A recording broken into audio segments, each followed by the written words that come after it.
भूमाफियाओं की नज़र अब आबादी के बीच नजूल और तालाबों पर। नगर पालिका ने कहा डूब जाएगा आधा शहर। डीएम ने तालाब पटान पर लगाई रोक। पहले से है भूमि पर स्थगन आदेश। गोंडा नगर पालिका परिषद की सीमा से सटे शहर के फैजाबाद रोड पर स्थित ऐतिहासिक दयाराम तालाब को कुछ लोगों द्वारा रात के अंधेरे में लोडर डंपर से मिट्टी लाकर उसकी पटाई करने का प्रयास कर रहे थे, जिसकी शिकायत जिला प्रशासन को होने के बाद पटाई को रोक दी गई। लेकिन भूमाफिया की नज़र इस बेशकीमती तालाब से अभी भी नहीं हटी है। बताते चले कई दिनों से लगातार ऐतिहासिक तालाब को सुनिश्चित तरीके से पाटा जा रहा था, जिसका संज्ञान में लेकर जिला अधिकारी नेहा शर्मा ने कड़ा रुख अपनाते हुए पूरे प्रकरण की विस्तृत जांच के आदेश दिए थे। बताते चले शहर के बीचों बीच स्थित सैकड़ों साल पुराने ऐतिहासिक दयाराम तालाब को पाटकर उसकी बेशकीमती जमीन को हथियाने का ये पहला नया नहीं है। इससे पूर्व भी 2020 में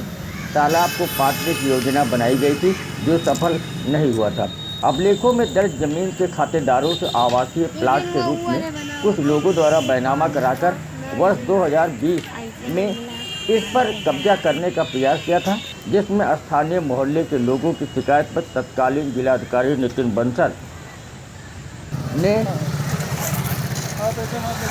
नगर मजिस्ट्रेट के नेतृत्व में एक टीम गठित कर पूरे मामले की जांच कराई थी, जिस पर तत्कालीन सिटी मजिस्ट्रेट बंदा त्रिवेदी ने दिनांक 20 नवंबर 2020 को जिलाधिकारी को सौंपी गई रिपोर्ट में स्पष्ट रूप से कहा गया कि गाटा संख्या 1934 व 1935/1 के आंशिक भूभाग पर आबादी तथा 2070 31 व तक तालाब के रूप में पाया गया, जिस कारण उपरोक्त गाटा संख्या का आवासीय विक्रय नियमानुसार विधि संगत प्रतीत नहीं होता है। उस समय तो इस तालाब को कब्जा करने का प्रयास असफल हो गया था, लेकिन 3 वर्ष बाद पुनः तालाब को कब्जा करने का मेगा प्लान तैयार कर लोडर डंपर मिट्टी भरकर तालाब को तेजी से के साथ पाटे जाने का काम शुरू कर तालाब को अगले हिस्से में पाट कर जेसीबी मशीन से बराबर कर तालाब को आगे बढ़ने के लिए रास्ता बनाया जा रहा था कि एक बार फिर भूमाफियाओं को मौके खानी पड़ी। एक मेगा प्लान के तहत कुछ राजनीतिक रसूखदार लोग अलग अलग पार्टी से तो हैं, लेकिन जहां पैसे और स्वार्थ की बात होती है वहां पार्टी कोई मायने नहीं रखता। इसी के तहत पहले तालाब के आगे एक नाला बनाकर तैयार कर दिया गया, जिसमें तालाब में जाने वाले पानी को नाले के रास्ते से निकल जाए। नाले के निर्माण से स्थानीय लोगों को पहले से शक था कि तालाब के अस्तित्व को समाप्त करने के लिए यह नाला बनाया गया है। हालांकि दयाराम तालाब पाटे जाने के संबंध में शास्त्री नगर तो थाना मोहल्ले में रहने वाले लोगों द्वारा की गई शिकायत के संबंध में 5 नवंबर 2020 को तत्कालीन सिटी मजिस्ट्रेट के द्वारा जिला अधिकारी को भेजी गई स्थलीय जांच में विशेष कथन का हवाला देते हुए बताया गया है कि न्यायालय श्रीमान अपर आयुक्त महोदय देवीपाटन मंडल द्वारा पारित तथा स्थित आदेश वर्तमान में भी प्रभावी है। इसके बावजूद भी विजय कुमार, विवेक कुमार पुत्रगढ़, चैन प्रसाद, प्रतिभा पत्नी स्वर्गीय चैन प्रसाद व श्रीमती लक्ष्मी पत्नी विनय कुमार स्वयं बाहैसियत संरक्षिका अपनी पुत्री कुमारी फलक माता स्वयं भैरव प्रसाद पुत्र बुधई जुमला कौम कहार निवासी गढ़ इमामबाड़ा द्वारा 17 अक्टूबर 2020 को ग्राम गिद्ध गोंडा नगरीय एक पिता आवासीय प्लाट 1200 वर्ग फुट जो गाटा संख्या 207-031 का अंश है तथा 16 अक्टूबर 2020 को ग्राम गिद्ध गोंडा नगरीय के आराजी गाटा संख्या 1934/0 1700 हेक्टेयर 1935/1-0-320 के अलावा गाटा संख्या 807 जिसका कुल रकबा 06630 है।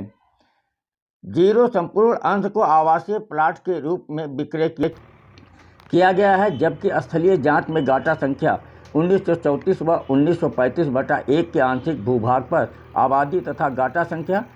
207/031 व शक्ल तालाब के रूप में पाया गया है, जिसका आवासीय विक्रय करना नियमानुसार विधिसंगत नहीं है। तालाब पटाई की शिकायत पर जिलाधिकारी ने जांच के आदेश दिए थे। वहीं दूसरी तरफ नगर पालिका परिषद के अधिशासी अधिकारी संजय कुमार मिश्र ने जिलाधिकारी को भेजे गए पत्र में स्पष्ट रूप से कहा गया है कि फैजाबाद रोड स्थित मोहल्ला शास्त्री नगर पूर्वी छोर पर स्थित दयाराम तालाब जो गिरडगोंडा में स्थित है, जिसमें मोहल्ला शास्त्री नगर, फैजाबाद रोड, इमामबाड़ा एवं जिगर इंटर कॉलेज के आसपास की आबादी के घरों का बरसात का पानी जाता है। यदि इस तालाब को पार दिया गया तो कई मोहल्लों का पानी रुक जाएगा, जिसकी वजह से आधा शहर जलमग्न हो जाएगा। उन्होंने कहा कि इस तालाब में पाटने का प्रयास पूर्व में भी किया गया था, जिसे प्रशासन ने रुकवा दिया था। उन्होंने पत्र के माध्यम से जिलाधिकारी की गुहार लगाते हुए कहा कि तालाब को पटने से बचने के लिए तत्कालीन संबंधित को उचित दिशा निर्देश देने का कष्ट करें। जांच के पश्चात जिलाधिकारी नेहा शर्मा ने एक ट्वीट में कहा है कि उक्त प्रकरण की जांच की गई, जिसके भूभाग पर मिट्टी पटाई कार्य किया जा रहा था। ये तालाब खाता की भूमि नहीं है, खातेदारों एवं नजूल आबादी की खाते की आंशिक भूमि है, जिसमें जलभराव है। इस बात से स्पष्ट हो जाता है कि जो पटाई की जा रही थी उस स्थल पर जलभराव है, किसी के खाते की भूमि नहीं है। ये नजूल की आबादी है, जो पटाई की जा रही है पूरी तरह से अवैध है। अब सवाल उठता है कि ऐसे कृत्य करने वाले के विरुद्ध क्या प्रशासन कोई मुकदमा भी दर्ज कराएगा?